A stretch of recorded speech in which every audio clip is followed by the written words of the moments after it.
আপনারা তো জানেন ছাগল কান্ডায় ফাইসে গেছে ছাগল বিক্রেতা এবং ক্রেতা।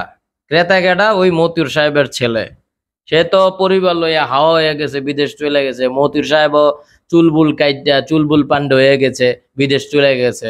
এখন দেখেন ঢাকা রিপোর্টার্স ইউনিট, সেখানকার সাবেক নেতা, ইনকিলাবের সিনিয়র সাংবাদিক 20 কোটি টাকার লেনদেনের কথা বললেন। এখন এটা কিসের লেনদেন ছিল? এরপরে এমন একটা ডায়লগ বলে, ভাইয়া আপনাদের তো আর তো আমরা অনেক আগাইছি, এখন পর্যন্ত আগাইছি, এখন সামনেও আরো আগাবো।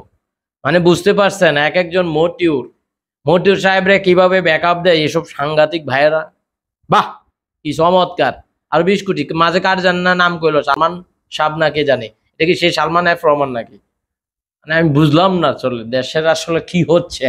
মানে কোন চিপা চাপা দিয়া কিভাবে। তারপরে এচ আলম গ্রুপে দেখলাম 3,900 কোটি টাকা ভ্যাট মানে কর ফাঁকি। ভ্যাট কর আর নাকি কর ফাঁকি, মানে আমি আমি এইগুলো বুঝি না। তারপরে হালকা পাতলা দেখি আর দেখি, একটু বিচলিত, অবাক হই যে দেশের কি অবস্থা। দেশের যদি এই অবস্থা হয়, দেশের ভিতরে এই যে রিজার্ভ রিজার্ভ নাকি আবার কমে গেছে। এখন রিজার্ভ একবার দেখি $48 বিলিয়ন, আবার দেখি $19 বিলিয়ন চলে আসে। কিন্তু হচ্ছেটা কি ভাই?